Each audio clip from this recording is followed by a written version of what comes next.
বাসরাতে বউয়ের ঘোমটা তুলতেই হাসান দেখে তার বউ একজন পতিতা। শেষে কিনা আমি একজন পতিতাকে বিয়ে করলাম। বাবা মার পছন্দের মেয়ে, তাদের পছন্দ, তাই আমি আর না করি নাই। বিয়ের আগে মেয়ে দেখার প্রয়োজন অনুভব করছিলাম না, এখন তো দেখি মারাত্মক ভুল করে ফেলেছি। তুমি একজন পতিতা। বউ অবাক হয়ে তাকিয়ে আছে আমার দিকে, ধরা খেয়ে গেছে মনে হয়, তাই মুখ থেকে কোনো কথা বের হচ্ছে না। আপনার কোথাও ভুল হচ্ছে মনে হয়, আমার কোথাও ভুল হচ্ছে না। আমি আমার চোখকে অবিশ্বাস করতে পারি না। তোমাকে আমি পতিতালয়ে দেখেছি, তোমার সাথে তো আমার সংসার সম্ভব না। হাসান মাকে ডাকতে থাকে। দিশা অবাক হয়ে একা বাসর ঘরে বসে থাকে। হাসান রুম থেকে বের হয়ে মাকে ডাক দিল, মা মা।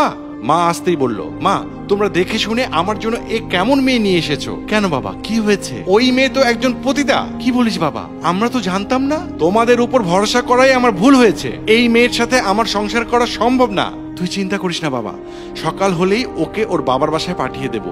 আমাদের সাথে এত বড় ধোঁকা, তোকে নতুন করে আবার বিয়ে দেব। বাবার বাড়ি আসতেই দিশার বাবা দিশাকে ডাক দেয়, তুই এটা কি করলি? সমাজে আমাদের সম্মান সব মাটিতে মিশিয়ে দিলি। এই কথা শোনার আগে আমি মরে গেলেই ভালো হতো। তোর এত টাকার দরকার, আমাকে বলতি, আমি দিতাম। তোর কোনো চাহিদা আমি অপূর্ণ রেখেছি বল? তারপরও এমন কাজ তোকে কেন করতে হবে? ছি ছি ছি ছি ছি ছি। সত্যি করে বল, হাসান যা বলেছে তা কি সত্যি? তোকে নাকি নিয়মিত পতিতালয়ে দেখা যেত? ও নিজের চোখে তোকে দেখেছে? বল, কথা কি সত্যি? হ্যাঁ বাবা, সত্যি। দিশার বাবা সজোরে একটা চড় বসিয়ে দেয় দিশার গালে। দিশা কাঁদতে কাঁদতে বলে, বাবা তুমি শুধু ওই বাড়ির কথাই শুনলে, আমার কথা শুনতে চাইলে না? আমারও তো কিছু বলার থাকতে পারে। ঠিক আছে বাবা, দোষ যেহেতু আমার, এর পরিসমাপ্তিও আমাকেই করতে হবে। বাবা তুমি শুধু নিশ্চিন্ত থাকো, তোমার মেয়ে কোনো অন্যায় করেনি। আমি আপনাকে শেষবারের মতো কিছু কথা বলতে চাই, এরপরে আপনি আমাকে চাইলে তালাক দিতে পারেন। আপনাকে আমি মানা করব না।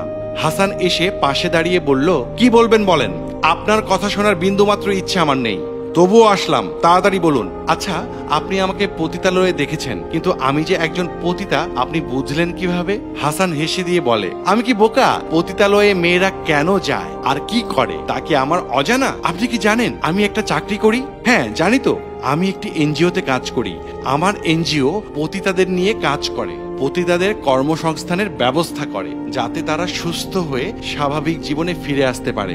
আর এজন্যই আমি পতিতালয়ে যেতাম, পতিতাবৃত্তি করার জন্য নয়। আপনি চাইলে আমার অফিসে গিয়ে খোঁজ নিয়ে দেখতে পারেন আমি পতিতালয়ে কেন যেতাম। এ কথা শোনার পর হাসান একটু আমতা আমতা করে বলে, ঠিক আছে আমি আপনার অফিসে যাব, এসব খোঁজ নিয়ে দেখব।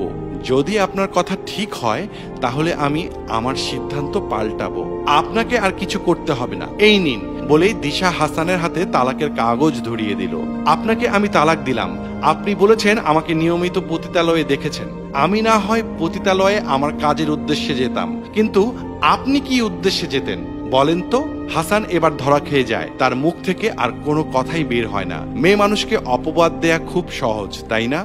আর পুরুষদের বেলায় সব মাপ, সবাই শুধু আপনার দেয়া অপবাদটুকুই শুনলো, কিন্তু পতিতালয়ে আপনি কি কাজে গিয়েছিলেন তা কেউই জিজ্ঞেস করলো না। তালাকনামা আমি সই করে দিয়েছি, আশা করি আপনিও সই করবেন। আপনার মতো মানুষের সাথে এক ছাদের নিচে বাস করা আমার পক্ষে সম্ভব নয়।